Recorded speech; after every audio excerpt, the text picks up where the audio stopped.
Bonjour à toutes, bonjour à tous, c'est François de Beaulieu, en onde avec vous comme chaque semaine pour Il se passe quelque chose d'extraordinaire dans le monde. Et cette semaine, nous avons un invité, ou devrais-je dire plutôt deux invités. Le premier, il s'agit de Yacine Aïd Kassi. Et le second, certains pourraient le regarder comme simplement un dessin, mais que beaucoup d'autres reconnaissent aujourd'hui comme cet étonnant personnage qui fait sourire, qui nous fait sourire, et cela à travers le monde, grâce aux Nations Unies, entre autres, dont il est devenu non pas tant le porte-parole que le porte-sourire. Alors, aux côtés de Yacine, son bébé, un bébé qui aura grandi au cours des toutes dernières années, Elix. Mais si vous le voulez bien, Yacine Aïd Kassi, commençons par vous. Et tradition dans cette émission, faisons tout d'abord connaissance. Alors, l'Algérie, puis la Bretagne ont bercé votre enfance. Voilà un métissage, un beau métissage qui vous conduit au digital. Et votre credo, être chez soi partout. Racontez-nous. Bonjour François, merci de me recevoir. Alors effectivement, mon histoire est l'histoire du métissage, c'est-à-dire que l'Algérie et la Bretagne ont plus bercé l'histoire de mes parents que la mienne, mais ils se sont rencontrés dans cette ville du brassage, du métissage qui s'appelle Paris, avec des imaginaires, des cultures. Mon père étant né et ayant grandi au Maroc et ma mère effectivement dans les Pays de Loire et avec une famille bretonne, ils m'ont mis au monde au milieu des années 70 et j'arrive dans cet univers avec une culture partagée et je viens au monde à Paris, dans cette ville justement du métissage, cette ville symbole, et qu'il est encore, on en reparlera peut-être plus tard, notamment sur les questions climatiques. Et je pars enfant en Algérie avec cette expérience d'être toujours l'autre de quelqu'un. C'est-à-dire que en Algérie, je suis au lycée français, qui est une grande institution avec des enfants qui vont de la petite enfance jusqu'aux classes préparatoires. Et donc, vraiment en tant que quasiment comme un Français à l'étranger. D'ailleurs, mon père ne nous parle pas arabe, donc je grandis vraiment dans cette étrangeté. Et puis, je comprends cette différence uniquement quand je reviens en France vers l'âge de 8 ans, où là, mon nom résonne un petit peu différemment, et j'ai l'impression d'être toujours, où que je sois, d'être toujours l'étranger. Et cette notion, finalement, elle se retourne. C'est-à-dire que si on est chez soi nulle part, on l'est aussi partout. Et c'est un petit peu le sens du métissage, c'est un petit peu le sens aussi des Nations Unies, parce que au final, plus le temps passe et plus les frontières tendent à devenir une notion un peu obsolète. Alors on le voit aujourd'hui de manière un petit peu dramatique avec la question des migrants et des réfugiés. Et au-delà de ça, il y a quand même Thomas Pesquet qui nous envoie des photos de la Terre dans lesquelles on voit pas de frontières, on voit pas de poste frontières, on voit pas de visa, on voit des paysages, on voit une géographie, une géologie, on voit des courants, on voit des nuages, et tout cet ensemble, en fait, cet organisme quasiment comme un animal en soi, hein. On peut considérer la Terre comme un être vivant en soi. D'ailleurs, c'est un être vivant qui est composé de milliards d'individus, dont des êtres humains, mais pas uniquement. Il y a des animaux, il y a des plantes, il y a tout un écosystème, et depuis la nuit des temps, depuis que la Terre est Terre, on fait partie de cette évolution. Et au final, dans cette lecture du monde, on a finalement une vision qui est peut-être plus juste, en tout cas dans laquelle je me suis retrouvé très très jeune, en ayant eu l'expérience de cette différence qu'on peut vivre au départ comme un handicap, et au quotidien, c'est vrai que ça peut être compliqué, pas pour moi parce que je vis ma vie à ma façon, mais ça peut être vécu comme une difficulté. En fait, c'est un petit peu l'avant-garde de la véritable façon d'être au monde. Et cette notion de citoyen du monde que nous a enseigné notamment Albert Camus, qui est de plus en plus actuelle, de plus en plus contemporaine, et au plus on avance dans les périls auxquels on a à faire face aujourd'hui, et notamment sur la question du climat. Le climat n'a ni frontières, ni nationalité, ni zone de prédilection. C'est une question globale. Donc je suis en fait à la fois un héritier de ce mélange, un témoin et aujourd'hui un acteur de cette histoire. Excellent, excellent et merci. Alors évidemment plusieurs vies. En préparant cet entretien, vous avez partagé avec moi des détails de votre parcours. Ce que j'en ai retenu, c'est à la fois plusieurs vies, plusieurs carrières qui vont s'enchaîner et qui vont vous permettre à la fois de vous réaliser, mais également d'aller à la rencontre du public, n'est-ce pas ? Oui, c'est vrai que les 25 dernières années ont été particulièrement riches, avec une accélération un peu générale d'un point de vue de nos modes de vie, de la technologie, quand on pense qu'Internet n'existait pas il y a 30 ans, ou en tout cas de manière très très à l'état de recherche. Il y a eu une accélération énorme, et pour des profils comme moi qui évoluent à la fois dans le monde de l'innovation et dans le monde de la création, ça a été un voyage hallucinant, parce que effectivement on ne peut plus aujourd'hui se reposer sur un seul métier et le peaufiner tout au long de sa vie, en tout cas d'un point de vue technique. Bon, j'ai passé ma vie à sauter d'un univers à un autre, d'être un petit peu un équilibriste ou à surfer avec des fondamentaux qui étaient proches, mais comme mon cœur d'intérêt était justement cette transformation, cette métamorphose en cours, ce regard un petit peu sur le futur, de la science-fiction quasiment jusqu'à aujourd'hui plutôt de la prospective, j'ai été amené à passer par des métiers qui même aujourd'hui n'existent plus. Si je pense au CD-ROM de la fin du XXe siècle, dont j'ai été un des artisans en France, notamment avec le DVD-ROM du Louvre, le CD-ROM Yves Saint Laurent, des différents titres comme ça. C'était une période foisonnante. Puis il y a eu la grande période des débuts d'Internet. Moi, à ce moment-là, j'ai fait un petit virage par la télévision. Je suis devenu réalisateur. J'ai fait beaucoup de petits films, des films d'animation en fait pour la chaîne Arte, de vulgarisation scientifique pour l'émission Archimède. Et ensuite, en suivant cette évolution du digital, j'ai pris part aux innovations par moi-même, par la création d'un groupe qui s'appelait Electronic Shadow, donc l'ombre électronique, en 2000, qui a été plus de 10 ans d'expérimentation, d'installation, d'innovation, puisqu'on les premiers à avoir breveté le concept de mapping vidéo, projection sur des volumes. On a fait également des spectacles, des expos, des innovations et des propositions diverses et variées dans plein de domaines différents qui vont du design à l'architecture. Un de nos derniers projets, c'est la peau interactive du bâtiment du Frac Centre à Orléans, qui a été dessiné par Jacob McFarlane.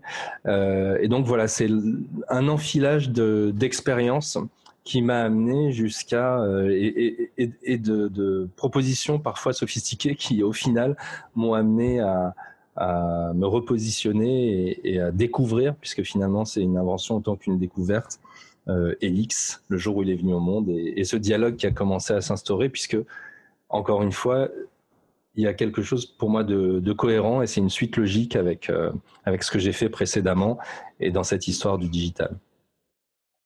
Alors justement, nous arrivons au cœur du sujet de notre émission. C'est à la fois vous et c'est à la fois effectivement ce petit bonhomme, Helix. Helix qui a pris une place importante dans nos vies. Alors, racontez-nous pourquoi. Comment vous est venue l'idée de ce personnage, et est-ce qu'il n'avait pas justement un ancêtre ? Effectivement, une des carrières que j'ai menées en parallèle au tout début, il y a plus de 20 ans, c'était dessinateur, qui était mon rêve d'enfant. J'ai eu un oncle aussi dessinateur, qui était quelqu'un d'important, notamment dans le dessin de presse et un dessinateur important dans le monde arabe. Et donc j'avais ce rêve d'enfant, et pendant mes études aux Arts Déco, j'ai gagné un concours qui m'a permis d'animer les colonnes d'un magazine qui s'appelait XL à l'époque, et j'avais proposé ce personnage avec un grand sourire déjà, qui s'appelle XL, IXEL. Et au sortir des Arts Déco, je suis passé à autre chose et j'ai commencé la carrière dont j'ai parlé tout à l'heure. Mais j'ai toujours eu dans un coin de ma tête l'idée de le ressortir, de faire quelque chose un jour avec ça, parce que c'est quand même bien pratique. Le dessin, ça va très très vite.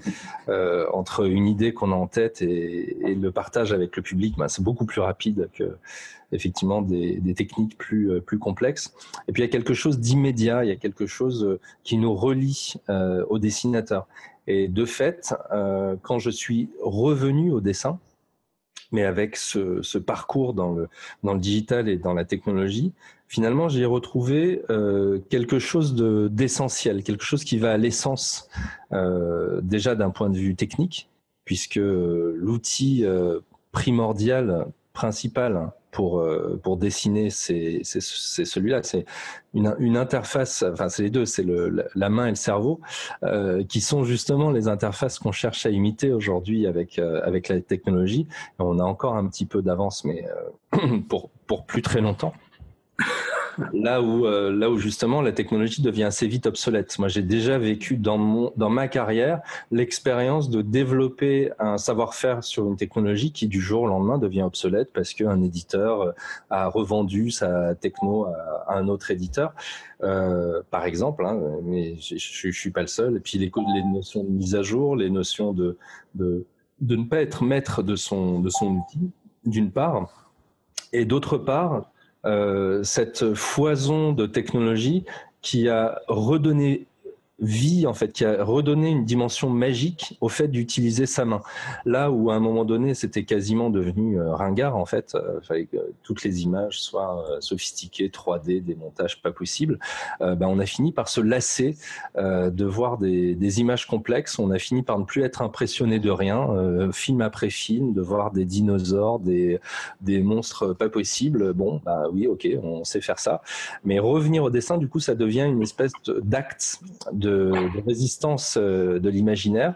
Et de fait, moi, j'ai été surpris moi-même par le retour, le feedback. C'est-à-dire que j'ai dessiné pour mon plaisir personnel au départ, d'abord parce que ça me faisait du bien, et puis c'était une façon, encore une fois, une forme de langage. Et en cherchant la simplicité extrême. Donc c'est pour ça que pour moi Helix c'est un projet de maturité, c'est de revenir à cette innocence de l'enfance avec l'expérience quand même de ma vie de jeune adulte en tout cas.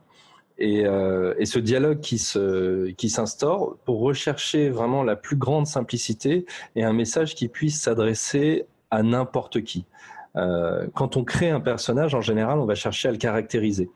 On va lui faire des grandes oreilles, on va lui faire un nez spécial ou quelque chose qui fasse qu'on le reconnaisse, des moustaches, des lunettes, parce qu'évidemment, ça va être plus facile à reconnaître. Moi, j'ai fait tout l'inverse, en fait. J'ai cherché à le décaractériser, à partir de la complexité et en enlevant le maximum de choses, à arriver à une forme dont on ne puisse plus rien enlever. Et c'est comme ça qu'est né Helix. Si je vous dessine... je vais le faire là en même temps.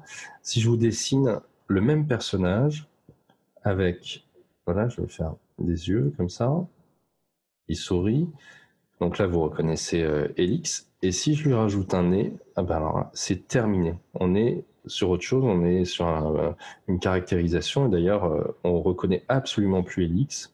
C'est complètement autre chose. Donc il y a cette notion de vraiment d'aller à l'essentiel.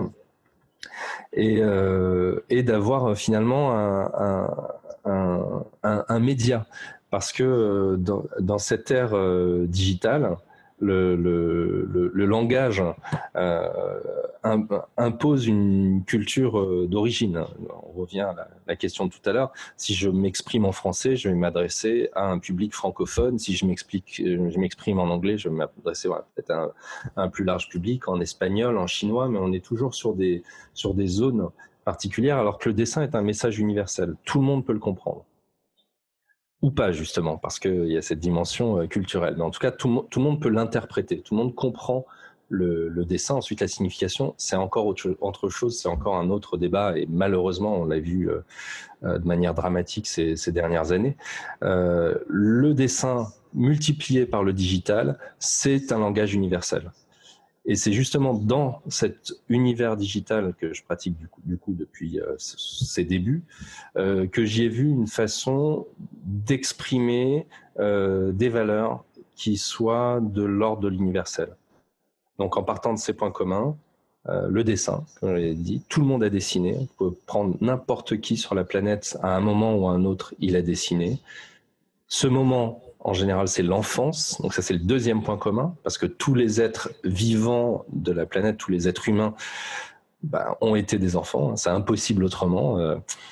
Et le troisième point commun, c'est ce dont vous avez parlé dans votre introduction, c'est le sourire, puisque l'être humain, c'est 17 muscles faciaux qui lui permettent de sourire. Et en souriant, on dit quelque chose. Il y a une forme de langage déjà qui s'établit. Donc on est vraiment dans cette notion du média. Et ces trois points communs, la simplicité, le dessin, l'enfance et le sourire, c'est les fondamentaux, en fait, la base d'Elix. Donc je partage ça sur les réseaux sociaux. Et là, j'ai un feedback auquel je ne m'attends pas, parce que je viens justement de la technologie. J'ai l'habitude de travailler pendant des mois, voire des années sur les projets, avant qu'ils se mettent en place, avant qu'on puisse les partager avec le public. Et là, il y a un feedback qui est immédiat. Alors, pardonnez-moi de vous interrompre, Yacine, mais justement, ce feedback, à un moment donné, il rebondit jusqu'aux Nations Unies. Alors, pour celles et ceux qui nous regardent, qui nous écoutent, évidemment, et qui ne connaissent pas cet épisode, évidemment, de la vie d'Elix, c'est quelque chose qui mérite d'être expliqué. Comment, d'un seul coup, ce dessin qui s'incarne, qui prend place dans la vie de bien du monde, qui incarne le sourire, arrive jusqu'aux Nations Unies, et que se passe-t-il ensuite ? Alors, ça fait partie de la magie du projet, c'est-à-dire qu'effectivement, la suite, c'est une fois qu'il est créé, je le fais vivre sur les réseaux sociaux. Il commence à avoir sa propre notoriété, et de fait, je le fais vivre comme une sorte de personnalité virtuelle. C'est-à-dire que dans cette frénésie qui est en train de s'installer du selfie, Elix propose des selfies, c'est-à-dire que il ne se prend pas en photo, il est mis en situation dans le réel, et il se balade dans à peu près tout type de contexte, dans plein de pays, dans plein de situations différentes.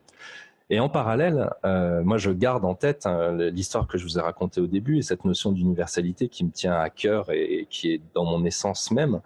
Je constitue un dossier pour l'UNICEF, en me disant il y a peut-être quelque chose à faire dans cette notion de partage, d'un personnage qui peut parler à n'importe quel enfant sur la planète. Et c'est avec ce dossier sur le bureau que je reçois un coup de fil que je n'ai pas sollicité, des Nations Unies, donc l'agence mère de toutes les agences. C'était assez magique, avec Afsaneh Bassir qui est à ce moment-là directrice de l'UNRIC à Bruxelles, donc le bureau d'information pour l'Europe occidentale, et qui me dit que comme le reste du public qui connaît Elix à ce moment-là, l'a découvert sur les réseaux sociaux, et qu'il y aurait peut-être quelque chose à faire, justement parce que Elix était une forme de langage et qu'il permettait de s'affranchir de la barrière de la langue, et notamment du problème des langues officielles des Nations Unies. Vous savez, il y a 7 langues officielles, a fortiori il y a plus de 500 langues sur la planète, des messages qui sont parfois difficiles à faire passer. Et dans cette ère de réseaux sociaux, quand on veut faire passer un message, on le traduit dans les différentes langues, et à un moment donné, le support d'un dessin avec cette volonté universelle et universaliste peut devenir un très bon média, un très bon moyen de communiquer. Donc je vais à Bruxelles, je rencontre l'équipe, et on décide de faire un premier essai au moment de la conférence de New York sur le climat, un an avant la COP 21. Il se trouve que les différentes agences, les différents bureaux des Nations Unies partagent un certain nombre d'outils de communication. Mes dessins passent de Bruxelles à New York de manière quasi instantanée, et un mois plus tard, mes dessins sont diffusés par le compte Twitter officiel des Nations Unies. Donc ça va très très vite. Et après, c'est le public qui décide. C'est-à-dire que c'est des images qui sont très très largement partagées, likées, et qui du coup ont leur retentissement. Et très très peu de temps après, du coup, les Nations Unies me demandent une version de la Déclaration universelle des droits de l'homme, les 30 articles signés en 1948, qui c'est quand même un texte juridique assez lourd. Donc c'est énormément de travail pour simplifier ça, pour le rendre accessible et garder les 3 composants dont je vous parlais tout à l'heure. Et en décembre 2014, sort une première édition de la Déclaration universelle des droits de l'homme qui est utilisée cette année, et tout au long de l'année 2018 va être utilisée pour les 70 ans de la signature de cette déclaration. Donc, elle est également traduite en 400 langues sur une plateforme web des Nations Unies. En 2015, un an plus tard, et en préparation de la COP, c'est aussi le 70e anniversaire des Nations Unies. Je propose de faire un voyage en 70 jours, sans prendre l'avion, sans utiliser de visa ni de passeport, en envoyant des dessins d'Elix aux 4 coins du monde. Elix va visiter les 70 destinations en racontant des histoires quotidiennement. Ça s'est fait en collaboration avec les différentes agences partenaires. Au fur et à mesure, des agences se mettent à nous solliciter pour accueillir Elix dans leur pays, et ça a été une aventure absolument incroyable. Et au terme de ce voyage, Elix est nommé premier ambassadeur virtuel, digital en anglais, digital ambassador, des Nations Unies. Donc ce qui est à la fois pour moi très signifiant, parce que le digital est vraiment mon univers de naissance créative, et en même temps c'est cette relation avec cette notion de métissage dont on parlait au début, parce que Internet est justement une métacouche à la fois d'information mais aussi d'identification, d'identité et de territoire dans le monde qui s'affranchit des frontières, et que Elix devienne un ambassadeur digital, à la fois parce qu'évidemment il prend la parole sur les réseaux sociaux, mais aussi il représente cette forme de communication directe et universelle. Évidemment ça me touche particulièrement. Je reçois un courrier de Ban Ki-moon à mon nom, voilà, pour ce travail, qui m'encourage à continuer, et de fait je continue, puisqu'il y a une édition également des objectifs de développement durable qui est encore utilisée au quotidien. Il y a toutes les journées internationales, énormément de journées internationales qui ont été accompagnées par Elix, et au final c'est un accompagnement qui dure maintenant depuis 3 ans, et c'est une belle collaboration qui se poursuit. Alors on s'en félicite, Yacine, et la question évidemment qui me vient à l'esprit maintenant, c'est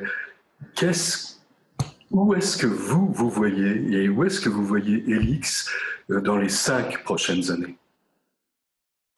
On est en train de traverser une période historique très particulière, d'abord parce que on est face à un péril, un vrai danger. Je parlais tout à l'heure de la COP 21 où Elix aussi était dans le paysage, mais très sérieusement, on fait face là à un vrai danger pour la survie de notre espèce. La Terre pourrait très bien se passer de nous. En revanche, on a vraiment mis notre avenir en danger. Et en même temps, il y a toute une série d'énergies, de solutions. Il y a tout un mouvement qui est en marche, qu'il convient d'accompagner, et le plus rapidement possible. Donc ça, c'est une première chose. La deuxième chose, c'est que cette évolution technologique, elle accompagne également un grand destin de l'histoire des hommes. C'est le rapport qu'il y a entre l'imaginaire et la réalisation, la création. Depuis la nuit des temps, l'homme est capable à la fois d'imaginer, de créer des mythes, le mythos, et également d'utiliser sa science, d'utiliser son savoir-faire pour mettre en œuvre des techniques, des technologies. Donc cet arbre entre l'imagination et la création, la réalisation, c'est scindé au début de nos civilisations, où il y a toujours eu un petit temps d'avance pour les raconteurs d'histoire. Jules Verne envoie des hommes sur la Lune à peu près un siècle avant la NASA. Les exemples, les scénaristes de la série 24 qui mettent un président noir au pouvoir une dizaine d'années avant Obama. On passe de 1 siècle à 10 ans. Et aujourd'hui, en fait, quand on voit les prédictions d'Elon Musk, ça ressemble à de la science-fiction, sauf qu'il a des centaines d'ingénieurs qui sont en train de mettre en œuvre les histoires qu'il raconte. Et aujourd'hui, vraiment, la frontière entre l'imagination et le réel est devenue extrêmement fine. On a une culture qui est faite de cet imaginaire, qui est faite de ces personnages, de cette mythologie. Ça va des héros de l'Antiquité jusqu'aux super-héros Marvel, ou aux licences Disney, et au-delà de ça, de tous ces personnages de fiction qui accompagnent notre façon de voir le monde. Ils sont en train de se frotter au réel, de se frotter à la réalité. Et donc là où je me vois dans 5 ans, c'est là où je vois l'ensemble d'une profession qui est celle des raconteurs d'histoire, qui sont aujourd'hui de plus en plus responsabilisés, parce que les histoires qu'on raconte ont tendance à se réaliser. Je vois une science-fiction qui est à 90% totalement dystopique, qui donne vraiment pas envie d'aller dans le futur. Je pense, les exemples sont légion, je n'ai pas besoin de vous en citer. Et peu d'histoires qui donnent envie d'aller de l'avant, peu d'histoires qui donnent envie d'aller voir ce qui va se passer. Et dans le même temps, il y a des technologies dont on entend quand même de plus en plus parler, notamment l'intelligence artificielle, qui semblent ne pas avoir de dessin, qui semblent être des sortes de méta-intelligence et des assemblages de connaissances et des manipulations de données plus que de l'intelligence au sens humain du terme, qui peut-être permettrait, et là c'est pour le coup un souhait, un fantasme, mais plus au-delà du fantasme, c'est je pense une direction générale que va prendre la fiction. Peut-être que l'intelligence artificielle, c'est aussi quelque chose qui peut s'écrire comme une histoire, un comportement, une façon d'être. Et à ce moment-là, j'imagine bien les valeurs qui sont portées par Elix, et dont je suis aujourd'hui l'unique marionnettiste, mais ça résonne chez les gens parce que ça correspond à quelque chose qui est en eux. J'imagine assez bien de quelle façon Elix pourrait devenir vivant et s'affranchir de son créateur pour justement prendre dans notre humanité et sur les réseaux ce qu'il y a de meilleur en nous, cette dimension très bienveillante, ce sourire, cet accompagnement, cette gentillesse innocente mais pas naïve. J'imagine bien un jour avoir une vraie conversation avec ce petit bonhomme qui ne parle pas. Bien, écoutez, nous vous le souhaitons, et vous le souhaitant, nous imaginons que nous pourrions nous aussi à notre tour avoir une conversation avec Elix. Yacine Aïd Kassi, j'aimerais vous remercier personnellement, vous remercier au nom de toutes celles et tous ceux qui ont assisté à cet entretien qui a été riche, généreux. C'est un très grand merci que je vous adresse. Alors, comment conclure? Ce qui me vient simplement à l'esprit, c'est à la fois votre enfance que vous avez évoquée, et donc de l'enfance de ce jeune métis au jeune prince du digital, qui seul pouvait sans doute donner naissance à ce personnage qui est entré dans nos vies et dans la vie d'institutions comme les Nations Unies. Et bien vous, Yacine et Elix, vous êtes devenus indissociables pour nous faire sourire et pour nous aider à traverser les moments difficiles, à dépasser les obstacles d'une société et d'un monde qui est effectivement plein de défis, et nous en avons grand besoin. Alors, j'ai juste envie de vous dire, ou même de vous demander, restez près de nous, lui et vous, longtemps encore, car la vie est plus belle avec vous. C'était Se passe quelque chose d'extraordinaire dans le monde. C'était une émission spéciale filmée avec le concours des éditions Chez Nous pour l'Université populaire ouverte et permanente, avec la contribution de Mathieu Coste et d'Alain Heiss aujourd'hui. Je vous reverrai avec plaisir la semaine prochaine. Bonne semaine à vous.